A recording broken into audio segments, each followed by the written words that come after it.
खुलुमबाय नोंथांमोनखौ बयखौ बरायबाय दिनै 16 जुलाइ 2023 बारा जेबो रबिबार फैदो दिननि खौरांफोरखौ बेखेवनोसै।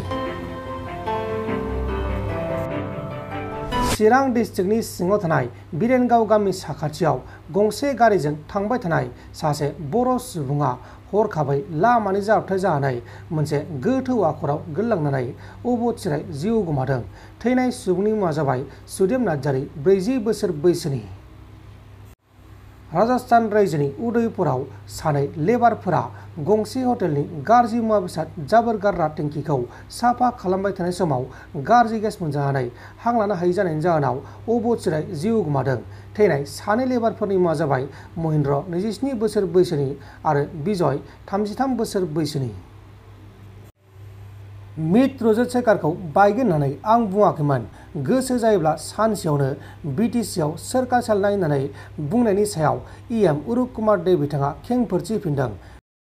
শুনক মিত্ৰতা চৰকাৰ চলি আছে বিটিচিত বিজেপি আৰু ইউপিপিএলৰ ভালকৈ মিত্ৰতা চৰকাৰ চলি আছে।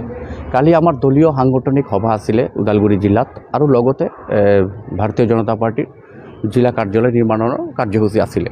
তো সেইমতে সাংবাদিক বন্ধুসকল আহিছিল। আমাৰ ওদালগুৰি জিলাৰ গোটেই কাৰ্যকৰ্তাসকল আপোনাৰ এই মণ্ডল লেভেলৰ জিলা লেভেলৰ প্ৰত্যেক কাৰ্যকৰ্তা আহি আগভাগ লৈছিল। সাংগঠনিক এটা সভা হৈছিলে। তাতে সাংবাদিক বন্ধুৱে সুধিছিলে যে অহা দিনত বিজেপি দলৰ ভূমিকা কি থাকিব। তো তেতিয়া মই কৈছিলোঁ যে অহা দিনত মানে কি day by day BJP is growing.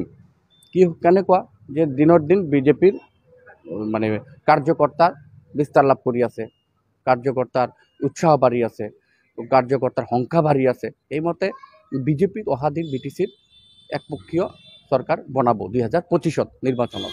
কিয়নো 2015 যেতিয়া ইলেকশ্যন হৈছিলে তেতিয়া এটা চিট পাবলৈ সক্ষম হৈছিল। তাৰপিছত 2020 ইলেকশ্যন হ'ল 9টা চিট পাবলৈ সক্ষম হৈছে। তো 2025 নিশ্চয় সংখ্যা বাঢ়িব, মানে প্ৰত্যেক নিৰ্বাচনত বাঢ়ি আছে। তো সেইমতে কোনোবা এজন সাংবাদিক বন্ধুৱে মোক সুধিছিলে যে সঁচাকেই এই বড়োলেণ্ডত বিজেপিয়ে চৰকাৰ বনাব পাৰিবনে। তো তেতিয়া মই উত্তৰ দিছিলোঁ যে বিজেপিৰ কাৰণে অসম্ভৱ বস্তু একো নহয়। বিজেপি আপোনালোকে জানে যে গোটেই ৰাজ্যত বা দেশত বিজেপি যে ভূমিকা লৈ আছে, বিজেপিৰ কাৰণে একো অসম্ভৱ বস্তু নহয়।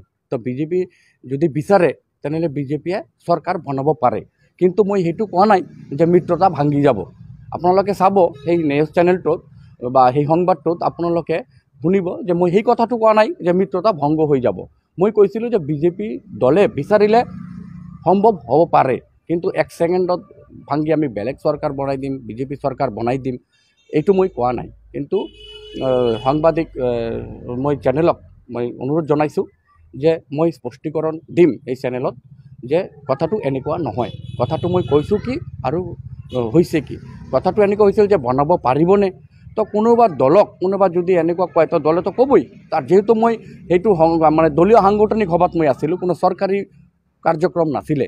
তো মই এজন দলৰ নিষ্ঠাৱান কাৰ্যকৰ্তা হিচাপে মই দলৰ কথা কৈছোঁ। আৰু প্ৰত্যেকৰ দলটো প্ৰমোট কৰিবই বিচাৰিব, কাৰণ এই দলে মোক নিৰ্বাচিত কৰিছে।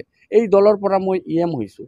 এই দলৰ কাৰণে মই সন্মান পাইছোঁ আৰু এই দলটোক আগবঢ়াই লৈ যোৱাৰ দায়িত্ব মোৰ। সেইকাৰণে মই দলৰ কথা ক'বই লাগিব। সেইকাৰণে মই কৈছোঁ। আৰু চৰকাৰ হিচাপে চৰকাৰ ভংগ হৈ যাব, প্ৰমোদ बर' ডাঙৰীয়া হেৰিব, এইবিলাক মই কোনো মন্তব্য দিয়া নাই। नोंथांमोन दिननि खौरांफोरा बेखिनिल'मोन। बेखिनिसिम नायनायनि थाखाय नोंथांमोननिसिम रोजा रोजा साबायखर। गोजोन्थों एसेनोसै। जय बर' हारिनि।